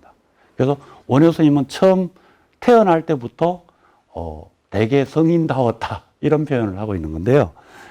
재밌는 것은 밤나무꿀 사라수 밑에서 태어났는데, 이 이야기에 보면 이 마을은 불지 혹은 발지촌이라고 불렀다. 부처님의 땅 혹은 지혜가 일어난 땅이라고 하는 의미를 가지고 있습니다. 사라수는 전하기를 대사의 집은 본래 이 밤나무골의 서남쪽에 있었다고 한다. 그의 어머니가 만삭이 되었을 때 마침 이 골짜기 밤나무 아래를 지나다가 홀연 산통을 느끼기 시작했다. 급박해서 집에 돌아갈 수가 없어서 남편의 옷을 나무에 걸어놓고 그 안에 누웠다. 때문에 그 나무를 사라수라고 하였고, 그 나무의 열매도 보통 것과 달랐기에 지금까지 사라밤이라고 부른다. 자, 요게 이야기가 있어요. 자, 부처님이, 제가 아까 부처님의 일대기를 앞에 잠깐 보여줬는데, 부처님이 어머니 마야 부인의 임신 상태에 있다가 만삭이 되어가지고 부처님을 낳기 위해서 친정으로 갑니다. 친정으로 가는 동안에 룸비니라고 하는 동산에 이르러 가지고 산통을 느껴요. 그래서 나뭇가지를 급히 장막을 치고 나뭇가지를 붙잡은 상태에서 부처님을 출산을 합니다. 자, 실제로 그랬는지는 모르겠지만 원효 스님의 탄생 이야기도 부처님의 이야기를 그대로 가지고 오고 있어요. 그래서 사실은 사라라고 하는 나무는 부처님이 열반에 드실 때 사라라고 하는 나무가 상으로 서 있는 나무 밑에서 죽음을 맞이합니다. 그래서 사라상수 밑에서 열반했다라고 표현하는데, 원효 스님은 어디에서 태어난다고요? 사라수라고 이름 붙여진 나무 아래에서 태어난다. 부처님이 돌아가시고 난 뒤에 돌아가신 나무 아래에서 원효 스님이 태어난다. 이런 이야기입니다. 자, 그런데 그 나무가 밤나무골의 밤나무예요. 밤나무에 아버지의 털옷을 걸어놓고 산실을 만들고 거기에서 원효 스님을 낳는데, 이 사라 밤나무와 관련해서 신라 하대에 소송이 일어납니다. 재판이 생기는데, 여기에 원효 스님이 나중에 커가지고 출가하고 난 뒤에 일정하게 깨달음을 성취한 다음에 여기에 절을 지어요. 당신이 태어난 자리에는 사라사라고 하는 절을 짓고, 당신의 본래 고향집은 절로 바꿔가지고 초계사라고 하는 절을 짓습니다. 초계사라고 하는 말은 처음 열었다 이런 말이에요. 사라수 나무 밑에서 태어났기 때문에 사라사라고 하는 이름을 붙였는데, 그 절의 주지스님하고 그 절에서 일하는 하인하고 소송이 붙었어요. 그래서 고을 원님한테 와가지고 하인이 저 절 주지가 나쁜 놈이라고 재판을 겁니다. 왜 나쁜 놈이냐 하면 들어보니까 주지가 한 달에 하루에 한 번씩 임금을 주는데 밤을 2알밖에 안 준다는 거예요. 그 원님이 생각해 보니까 좀 이상하죠? 아니, 살 한 대박이면 한 대박이고, 곡식이 한 대박이면 한 대박이지. 왜 밤을 2알을 주냐 이거죠. 우리 밤이 요만하잖아요. 그래가지고, 정말 이상하다라고 해가지고 주지를 부릅니다. 주지를 불러서 왜 굶어 죽을 정도로 적게 주느냐 라고 해가지고 따지니까 주지 스님이 좀 기다리세요 라고 이야기하고 절에 가가지고 사라 밤나무에 달리는 밤을 들고 와요. 근데 한 알이 한 대가 되는 거죠. 그래서 밤이 어마어마하게 크다라고 하는 이야기죠. 가만히 보니까 2개 주는 건 너무 과하다. 1개만 줘라. 라고 하는 이야기를 합니다. 근데 이게 이제 전설로 전해지는 이야기인데 아마 그 절의 밤나무가 원효 스님 태어난 자리의 밤나무가 태어나고 난 이후에 밤알이 좀 굵었다든가 이런 이야기가 있겠죠. 일종의 전설이 붙여진 겁니다. 근데 그 이야기의 내막은 원효 스님이 태어난 자리는 성인이 태어난 자리이기 때문에 신기한 일이 있었다. 성인과 같은 사람이다. 라고 하는 이야기로 붙여진 걸 겁니다. 자, 그래서 그 사라율, 요 이야기 뒤에 붙어 있어요. 그 다음에 원효 스님이 처음에 태어날 때 어머니가 유성이 품속으로 들어오는 꿈을 꾸었는데 이내 태기가 있었다. 막 태어나려 할 때는 오색 구름이 땅을 뒤덮었다. 자, 이게 부처님이 태어날 때 오색 구름이 땅을 덮습니다. 그러니까 기록에 따르면, 경전 안의 전설에 따르면, 자, 이런 형태로 원효 스님을 부처님과 비슷한 사람. 근데 부처님과 비슷한 사람으로 사용을 하는 거죠. 그 다음에 원효 스님이 나중에 이어지는 내용에 보면 원효 스님이 의상 스님과 같이 중국으로 유학을 하려다가 포기하고 돌아오고 난 뒤에 이어지는 이야기입니다. 요속 공주와 자고 난 뒤에 설총을 낳았다. 그 후에 조그만 표주박을 하나 들고 다니면서 표주박을 두드리면서 노래를 부릅니다. 표주박의 이름이 무예라고 하는 박이에요. 걸림이 없다라고 하는 의미를 가진 박입니다.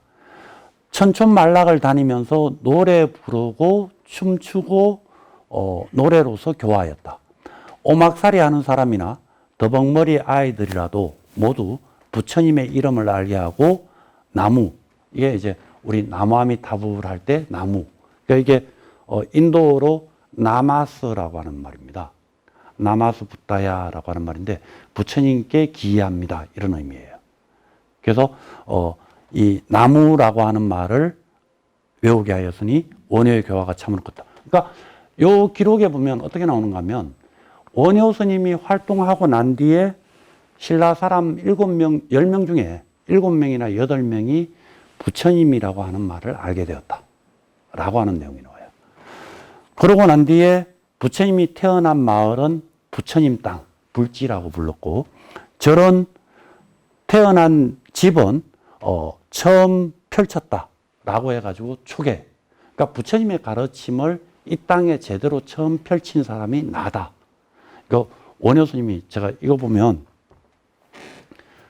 되게 오만하다라고 하는 생각을 하는데 자부심이 강하다라고 표현할 수도 있지만 이 건방지다라고 하는 표현도 할 수 있어요. 감히 옛날 성인한테 이런 표현을 하면 안 되지만 당신 앞에 100년, 200년 먼저 불교가 들어왔어요. 그런데 이 땅에 불교라고 하는 제대로 된 가르침에 대해서는 내가 처음 내놨다 라고 하는 의미가 자기가 태어난 집을 초계 처음 펼쳤다라고 하는 이름을 붙인 이유입니다. 그 다음에 그 뒤에 마을 사람들이 이 땅은 부처님이 나온 땅이니까, 이 땅에 부처님이 나온 땅이니까 불지촌이다 라고 하는 이름을 붙인 거죠. 그리고 자기 이름을 원효라고 붙였어요. 이게 한자로 원효인데 처음 원자, 어떤 가는 첫머리 원자입니다. 그 다음에 효자는 새벽 효자예요. 그래서 첫새벽이라고 하는 이름이에요. 이 이름 위에 다른 서성이 붙여준 게 아니고 본인 스스로 붙인 거예요. 그래서 우리말로 읽으면 시단, 이른 아침, 첫 아침 이런 이름이에요. 그래서 원래 이름은 이 원효라고 하는 이름을 우리 이름으로 부르면 원효 스님의 저술이 80종류 200권 정도 쓰셨는데 지금 남아있는 게 23가지 종류가 있습니다. 그 중에 판비량론이라고 하는 책의 끝에 보면 원효 스님이 자기 이름을 남겨놨어요. 글자가 어떻게 되어 있는가 하면 이 지붕세자, 그러니까 변방세자, 그 다음에 북녘북자라고 써놨어요. 그래서 읽으면 새북입니다. 자, 경상도 사람은 알죠? 새벽이라고 하는 이름이에요. 우리 경상도 사람은 새북새북하죠. 자, 원효 스님은 자기를 아마 새벽이라고 불렀던 모양이에요.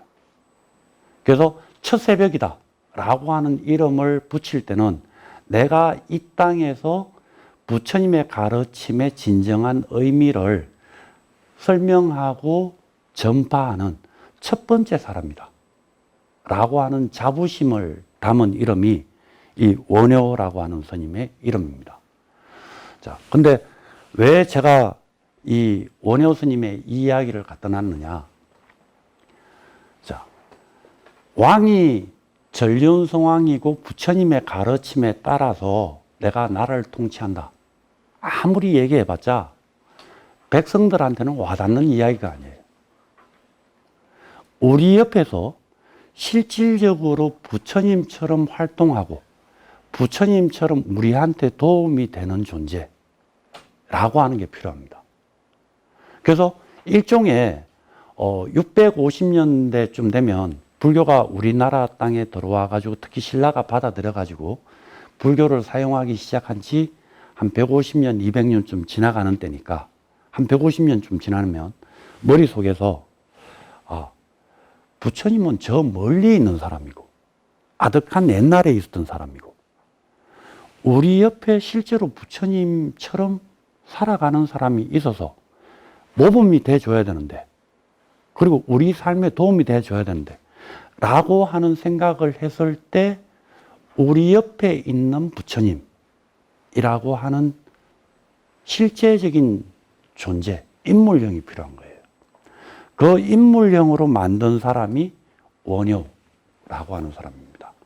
사실은 일현 스님이 만든 것도 아니고 일현 스님이 자기 고향 땅에 옛날 사람인 원효 스님과 관련해서 600년 넘게 일현 스님이 약 1200년대 말 사람이거든요. 그러니까 1200년대 말까지 600년대 말에서 1200년대 말까지 약 600년 동안 전해오는 이야기를 정리한 거예요.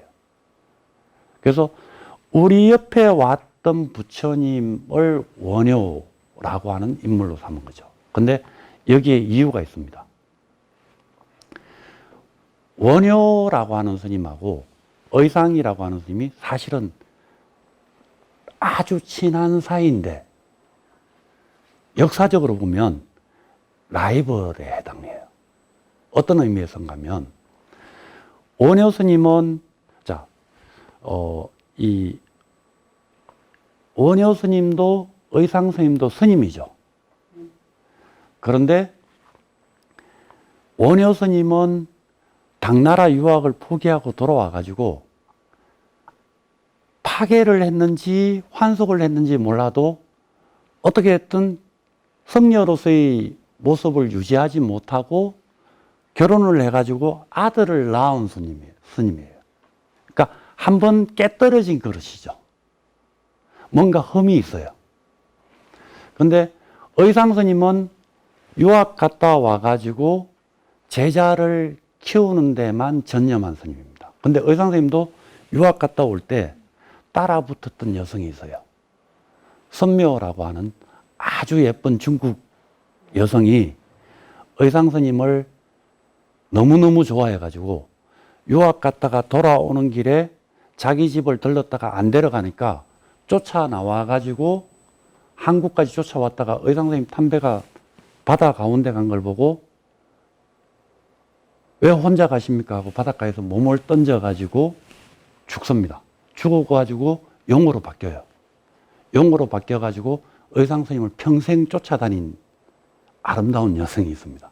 선묘낭자라고 하는 여성인데 이 여성이 나중에 부석사를 지을 때 부석사에 있는 도적무리를 쫓아내기 위해서 부석사 뒤에 있는 큰 바위를 용이 들거든요. 그래서 뜰붙자 바위석자입니다. 그래서 부석사라고 하는 절 이름이 생겨나거든요. 그래서 선묘낭자가 그렇게 온몸을 바쳐서 애절한 사랑으로 쫓아다녔는데도 매정하게 거절한 잘생긴 남자 의상스님. 근데 못생긴 남자인데도 불구하고 유학도 포기하고 돌아와가지고 거침없이 과부공주하고 한밤에 사랑을 나눠서 아들을 낳은 원효스님. 자, 사실은 이 두 스님의 이후 행로가 완전히 갈라졌어요.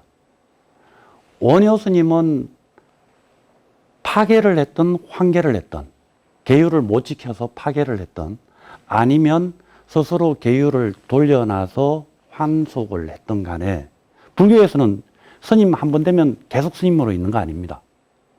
언제든지 내가 계율을 못 지킬 상황이 되면 부처님 앞에 저 당분간 계율을 못 지키겠습니다 하고 계율을 돌려줬고 옷을 벗고 속인으로 살다가 다시 계를 지킬 수 있는 형편이 되면 다시 죽어요. 그래서 불교에서는 승려로 살고 환속하고 다시 계받고 하는 게 되게 자유롭습니다. 다른 종교에서는 성직자지만 불교는 수행자이기 때문에 수행자는 수행에 전념할 수 있을 때와 없을 때 신분을 다르게 할 수 있어요. 그래서 원효 스님이 어떻게든 환속을 한번 하면 승려 사회에서는 오점이 생기는 거죠. 오점이 생기니까 제자들이 안 와요. 우리 서성이 잘 나가는 사람이라야 나도 힘을 받는데 한번 환속한 사람이 아무리 뛰어난 천재적인 사람이라도 내가 성장하는 데는 문제가 있어. 그래서 원효 스님하고 의상 스님의 공통되는 제자 중에 지통이라고 하는 스님이 있는데 원효 스님하고 인연이 훨씬 더 빠릅니다. 그런데 기록으로 남기는 의상 스님 제자로 남아요. 짐작키로는 원효 스님이 지통 스님이 노비 출신인데 성장 못할까 봐 걱정돼 가지고 올바른 출신인 의상 스님한테 제자로 보낸 것 같아요. 자, 근데 의상 스님은 제자를 키우는데 거리낌이 없습니다. 그래서 제자를 키우니까 의상 스님의 세력이 성장합니다. 자, 이게 성장해가지고 짓는 절이 우리가 알고 있는 불국사, 그 다음에 석굴암이라고 하는 절입니다. 뭐 김대성 이야기가 나오긴 하는데 그 이야기의 절 전체 구조의 핵심은 의상 스님 계통의 화엄사상이에요. 그래서 가끔 미술사학자들이 우리 이름을 다보탑, 석가탑 이렇게 부르지 않습니까? 근데 다보탑, 석가탑 아닙니다. 고려시대 때 중수한 기록에 보면 석가탑은 무구정광탑이라고 하는 이름이 있어요. 다보탑은 이름이 없어요. 근데 고려 1070년대 기록에 보면 동석탑, 서석탑 이렇게 부릅니다. 근데 사실은 석가탑은 부처님이 깨달음을 얻는 장면이에요. 그래서 깨달음을 얻어가지고 정멸 상태에 들어갔기 때문에 아주 간결하게 단순하게 만들어놨죠. 근데 다보탑은 부처님이 깨달음에서 일어나가지고, 깨닫고 난 뒤에 일어나가지고 45년 동안 가지각색의 사람들을 만나면서 교화하는 장면이에요. 그래서 다양한 모양새의 장식물이 얹혀 있는 겁니다. 그래서 그게 화엄 사상을 그대로 표현을 하고 있는 그런 탑이거든요. 그래서 올라가면, 불국사에서 올라가면 뒤편에 석굴암이 있는데, 석굴암이 해를 뜨는 장면을 보기 위해서 동쪽에 가 있는 거 아닙니다. 불국사와 경주라고 하는 사바 세계에서, 중생들의 세계에서 부처님의 세계는 보이지 않아야 되거든요. 중생 눈에는 부처님 세계가 바로 안 보여요. 그래서 뒤로 넘겨서 부처님 자리를 만들고, 그것도 드러나면 안 되니까 석굴을 만들어가지고 덮어 씌운 겁니다. 이 이야기의 증명을 여러분들이 어디 가서 보실 수 있는가 하면, 인도네시아 발리를 여행 가시면 가끔 가다가 여행 상품 중에 발리로 바로 안 날아가고 자카르타를 들러서 가는 비행기들이 있어요. 또는 들러서 가는 여행 상품들이 있어요. 들러서 가면 자카르타에 현재까지 남아있는 불교 사원 중에 제일 큰 사원이 하나 있습니다. 보르보드루라고 하는 사원입니다. 그 사원에 딱 가면 부처님을 전부 다 가려놨어요. 가려놨는데, 이렇게 사각형으로 이렇게 벽돌을 해가지고 한쪽은 비우고 한쪽은 막아놨어요. 그래서 바깥에서 보면 해가 떠 있을 때도 부처님이 안 들여다 보입니다. 근데 우리 안에서 보면 어두운 데서 바깥을 보면 보이죠. 그래서 부처님은 세상을 볼 수 있지만 중생은 부처님을 볼 수 없는 이런 형태를 취한 게 석굴암과 불국사의 관계입니다. 자, 근데 그 불국사를 건설할 정도로 의상스님은 제자들이 성장을 잘했어요. 그러니까 제가 저도 이제 대학에 교수로 있다 보니까 제자들을 키우는데 제자들한테 하는 이야기 이런 얘기입니다. 니네들이 잘 성장해가지고 나보다 더 큰 인물이 되면 나는 니네들보다 훨씬 더 훌륭한 스승이 되는 거고, 니네들이 쪼그라지면 나는 별 볼 일 없는 스승이 되는 거다. 그러니까 제자가 융성하면 큰 스님이 돼요. 제자가 별로 잘나지 못하면 큰 스승도 작은 스승으로 쪽박을 차게 돼요. 자, 원효 스님은 아예 제자를 못 키우죠. 제자를 못 키운 원효 스님. 제자를 키워서 고려시대 불교의 주축이 되는 분이 의상계 화엄종 스님들입니다. 이런 상황이 되니까 대각국사 의천 스님이 고려시대에 딱 보기에, 또 일현 스님이 고려시대에 보기에 원효 스님은 육두품도 아닌 오두품 아니면 사두품 출신이에요. 의상 스님은 왕자 출신입니다. 자, 신분부터 비천한 사람이죠. 신분부터 별로 탁월하지 않은 사람이 하청민 사람들과 어울려서 노는 이미지. 그러니까 고려시대 불교는 우리끼리 얘기하면 되게 많이 부패했던 불교이기도 합니다. 제가 어떻게 이야기하든 간에 권력을 쥐면은 부패하기 마련입니다. 그게 불교든 기독교든 유교든 뭐 무슨 정부든 가리지 않고 절대 권력을 쥐면 처음에는 몰라도 부패하게 되어 있어요. 고려시대 불교는 절대 권력을 쥔 종교이기도 합니다. 그러니까 귀족 중심의 왕 중심의 불교가 돌아가던 시대죠.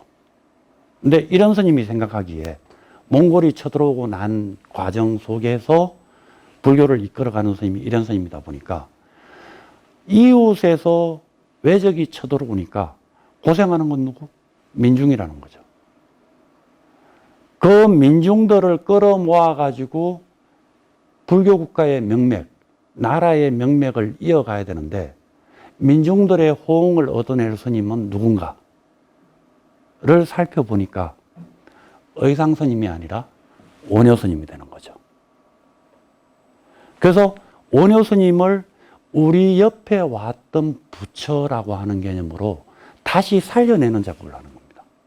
이게 일현 스님의 삼국유사에서 원효 스님은 걸림이 없었다. 그러니까 서민과 귀족 사이를 오가는데 서민들을 구하는데도 거침없이 구하고 자기가 가지고 있는 정신을 실천하는 걸 노력했다. 라고 하는 의지를 표현하는 거고, 그걸 통해서 나도 그렇다. 우리 지금부터 시작하는 고려 말의 불교도 백성들과 함께 사는 불교가 될 거다. 라고 하는 꿈을 그리고 있는 겁니다. 그래서 고려 초기까지 여러분들이 전국에 다니시면, 고려 초기까지 많은 불상들을 여러분들이 전국에 다니시면 보실 수 있는데요. 예를 들면 팔공산에 가시면 바로 뒤편이죠. 팔공산에 가시면 보실 수 있는 갓바위 부처님. 무지무지 큰 부처님이죠. 안동에 가시면 안동 연미사의 제비원 부처님. 파주에 가면 파주의 상미륵 부처님. 그 다음에 아마 여긴 가보신 분들이 많을 거예요. 논산에 가면 관촉사라고 하는 언진미륵 부처님이 있습니다. 이런 부처님이 대형이죠. 근데 그런 부처님들은 대부분 신라 하대 900년대 초반에서 1000년대 초반에 고려 왕실 주도로 만든 부처님들입니다. 그러니까 백성들의 산에 대한 신앙을 불교 신앙으로 바꾸는 과정이에요. 왕실 주도로. 그런데 고려 중엽 넘어가면 어떤 부처님이 많이 세워지는가 하면 동네 어귀에 조그맣게 세우는 부처님. 꼭 그 동네 앞에 세워지는 장성 있잖아요. 장성처럼 돌을 대강대강 깎아서 우리 얼굴 닮게 만드는 부처님이 많이 세워집니다. 근데 거기에서는 이미 부처님인지 마을의 수호신인지 구분 안 될 정도의 부처님들이 세워져요. 그런 소박한 규모의 부처님이 만들어지는 시대가 고려 중엽, 고려 후기를 지나섭니다. 이 시대가 되면 큰 게 아니라 작은 거. 큰 거는 니네들이 가져가 힘이 있으니까. 나는 내 소원을 들어주는 내 부처님이 필요해. 요 생각들이 사람들 머릿속에 들어가기 시작해요. 그러면서 조선시대가 돼가지고 불교를 국가 차원에서 억압해도 민중의 신앙으로 남아있으니까 안 없어지고 끈질기게 붙어서 살아나오는 거죠. 자, 근데 이 부분이 되게 중요합니다. 우리의 삶의 손끝에 오는 부처. 근데 그 부처가 우리의 생각, 우리의 행동에 한 뼘 한 뼘 상가하게 만드는 거. 그러니까 우리가 하고 싶은 것을 절제하게 만드는 거. 우리가 거침없이 하고 싶은 것을 살짝 한 발 물러나서 다시 고민하게 만드는 거. 내가 하는 행동이 다른 사람한테 해를 끼치지 않나 고민하게 만드는 거. 사실은 종교라고 하는 건 되게 큰 게 아닙니다. 조그만 거죠. 지금 내 행동에서 내 삶의 조그만 모습들을 되돌아보게 만들어주면 종교인 거고, 되돌아보게 만들어주지 않으면 종교가 아니라 폭력이 되는 거죠. 그래서 앞에 왕들의 통치를 위한 불교, 이거는 국가적인 통치라고 하는 문제와 관련되어 있다면 내 삶의 조그만 행동 하나하나를 되새기고 고민하게 만드는 것, 요건 우리 개개인의 신앙, 우리 개개인의 삶을 바꾸는 것과 관련되어 있는 거죠. 종교가 의미를 가지려면 사회적으로도 의미를 가져야 되지만 내 개인의 삶에도 의미를 가지는 것으로 다가왔을 때만. 저는 그렇게 생각합니다. 제가 종교학자이기도 하고 불교를 공부하는 불교학자이기도 한데 이 종교신앙이라고 하는 것이 요즘 우리나라 사회를 보면 어느 종교 가릴 거 없이 우리 삶에 도움이 되는 건가?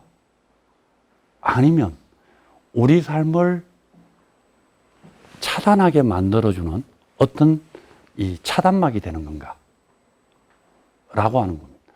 과거 시대에는 사실은 이 종교가 국가 차원, 민족 차원, 혹은 최소 종교는 가족 단위의 신앙입니다.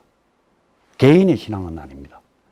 어느 사회를 가든지 종교는 가족 단위의 신앙이에요. 근데 우리나라에 오면 좀 특이한 형태라서 가족 안에서도 종교가 다른 경우가 많아요. 네, 이거 되게 우리나라의 독특한 그 현실이라고 해야 되나요? 근데 그래서 우리나라가 더 훌륭해질지도 모릅니다. 왜? 수많은 갈등을 겪어야 되니까. 그 갈등은 사실은 우리가 가지고 있는 현실의 문제들을 보여주죠. 드러나게 해줍니다. 드러난 문제에서 어떻게 해결해야 될까 고민의 첫걸음을 갖다 들이밀어야 되는 거죠. 불교라고 하는 종교를 제가 잠깐 이야기하자면, 불교라고 하는 종교는 우리 모든 것이 부처님에 의해서 해결되어 있습니다, 이런 얘기는 안 합니다. 왜? 현재 내가 부닥친 괴로움. 자, 손톱 밑에 가시가 박혀 있으면 가시 빼는 게 먼저죠. 어디에 가시가 박혀 있는가를 살피는 데서부터 시작한다 라고 하는 이야기를 하는데, 불교는 기본적으로 지금 여기의 문제에 대한 해결이 아니라 나중의 문제, 이상의 문제, 이런 문제를 해결하면 별 도움이 되지 않는 종교다 라고 하는 의식을 가지고 있어요. 근데 기본적으로 오늘날의 종교, 이슬람교도 마찬가지입니다. 이슬람교, 기독교, 불교 상관없이 다 현실의 어떤 고민을 담고 있어요. 현실의 고민을 담고 우리 삶을 바꾸는 데 도움이 되어야 우리가 종교라고 부르는 거죠. 종교는 이 서구에서 이야기하는 종교는 릴리전, 신앙이죠. 우리 동아시아에서 이야기하는 종교는 마루종자를 씁니다. 그래서 어떤가는 가르침이라고 하는 의미예요. 어떤가는 가르침이 사람들 개개인의 삶, 사람들 공동체의 삶에 도움이 안 된다. 그거 빨리 폐기 처분하셔야 됩니다. 그게 불교이든 기독교이든 이슬람교든 상관없이 도움이 돼야만 종교다라고 하는 거죠. 자, 물론 이 말에도 반박하실 분들이 계시겠지만, 적어도 신라 사람들이 초기에 불교를 활용한 방식은, 불교를 받아들이고 약 300년간 활용하는 방식은 도움이 되는 종교, 실제 삶의 공동체에 도움이 되지 않으면 폐기 처분했을 거라고 보이는, 그래서 되게 효과적으로 효율적으로 활용했어요. 근데 우리도 오늘날에 있어서 만약 불교를 다시 사용한다면, 또는 불교인으로서 불교를 믿는다면, 또는 현대인으로서 불교를 접하고 그 내용을 살펴볼 기회가 있다면 현재의 내 삶에 도움이 되는 방식으로 적용할 수 있어야 된다. 이게 신라 사람들, 신라 경주 사람들이 1500년 뒤에 우리한테 남기는 교훈이다 라고 이야기 드릴 수 있을 것 같습니다. 제 이야기는 여기에서 마치도록 하겠습니다. 감사합니다.